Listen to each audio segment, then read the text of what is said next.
Welcome you all students.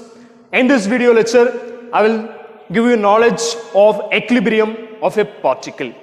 So in order to understand it, just consider a block. So there is a block, and this block number of forces are just acting. I'm gonna take this as F1, F2, and here is the F3 force which is acting in this manner, and F4 force, and here is the F5 force, something like this. So 5 forces just acting on the block. What do you mean by a resultant force?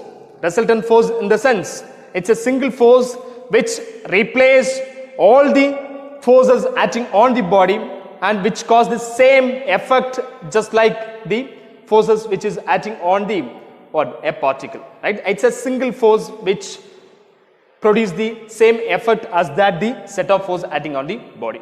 So for this a block, I can say I just going to consider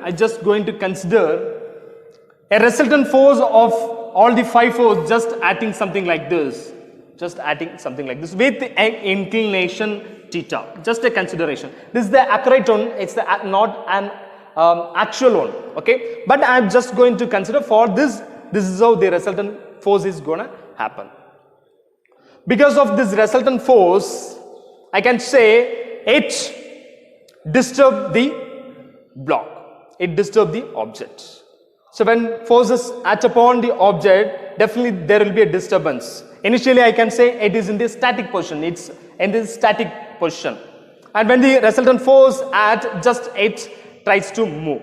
So I can say the resultant is nothing but a disturbing force.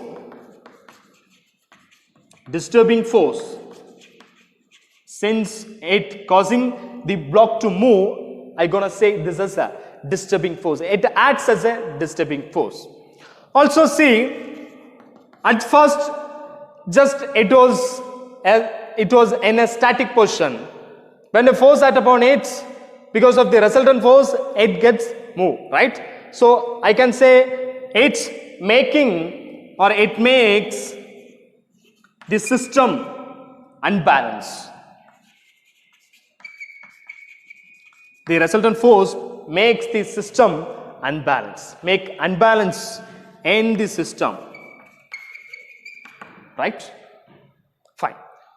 So if you want to bring the particle at rest,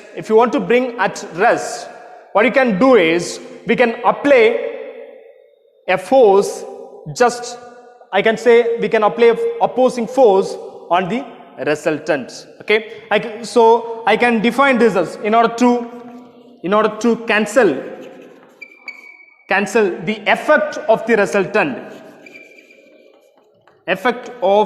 resultant, or in order to avoid the disturbance in the block, the force is introduced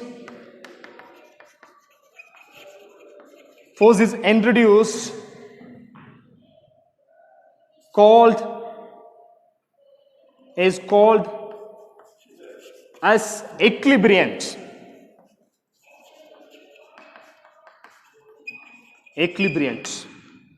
To cancel the effect of the resultant, a force is introduced which is called as equilibriant.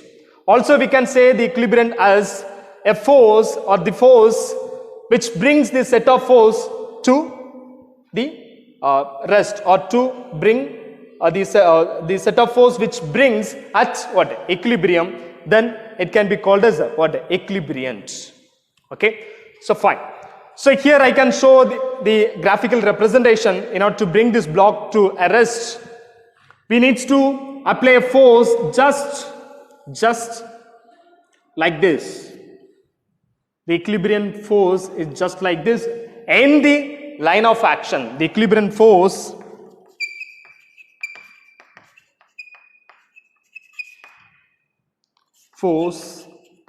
is just applied in the line of action,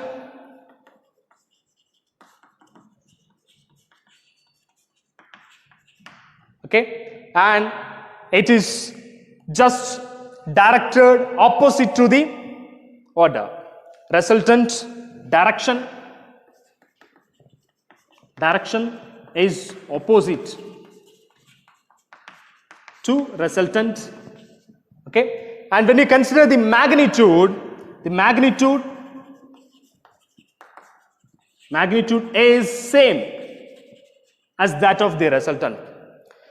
So we are applying a force called equilibrium force, which should be in the same line of action of the resultant and which is opposite in the direction, and the magnitude of the equilibrium force is same as that of resultant. If you apply such kind of force, then the block will remains at rest. It will be in the same position.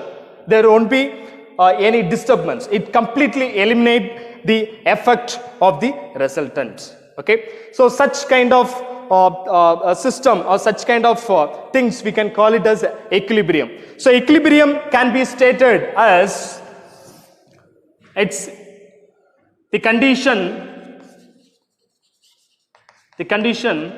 where sum of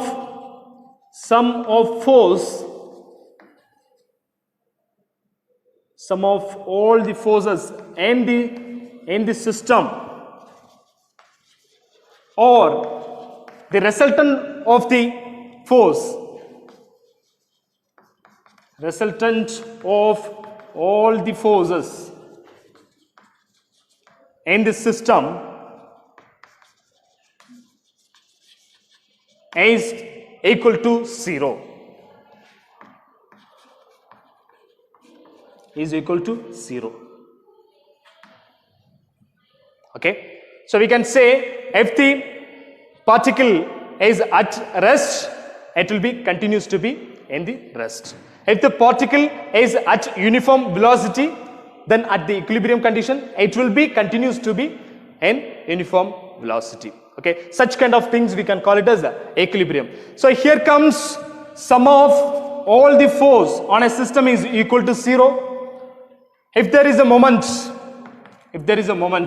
I can say sum of moments on a particle also can be equal to 0. Since the force or the moment is equal to force into distance. Sum of force is 0, then definitely the momentum on the particle also will be as 0. Okay. So we are dealing with the concurrent forces and non-concurrent forces in the first unit. So think about the concurrent force. Concurrent force,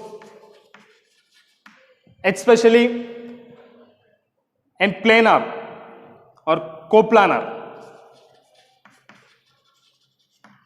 Okay, so for the coplanar concurrent force, if I take the condition of equilibrium, I can say sum of horizontal force is equal to 0.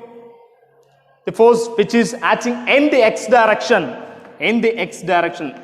Fx can be taken as 0. It can denoted as summation of h or summation of Fx is equal to 0, or both are same. And sum of vertical force is equal to 0. So it can also denoted as Fy is equal to 0. Okay. And see, if the summation of h and summation of v is 0, definitely the resultant force acting on the particle can also be 0. If you are considering the moment and the particle, then your momentum about x-axis will be 0, then momentum about y-axis will be as 0. Okay. So concurrent force, or we are dealing in the first unit. Okay. So coplanar, for the coplanar, that means when the force is at in a single plane or 2D, this is the condition. If the force is non-coplanar or 3D, or the forces are lying in the space, then the sum of force in the x direction can be 0. sum of force in the y direction can be 0. Sum of force in the z direction can be 0. 3 dimension, x, y, z, there will be a force. So all the forces, sum of x direction, force in the x direction, sum of force in the y direction, sum of force in the z direction will be 0. So that the resultant also will be 0. If there is a momentum about x-axis, y-axis and z-axis is there in the particle, then it also considered as a 0 in the equilibrium condition. Okay. So I hope you understood what is the state of equilibrium and what is called equilibrium. Okay. Thank you so much.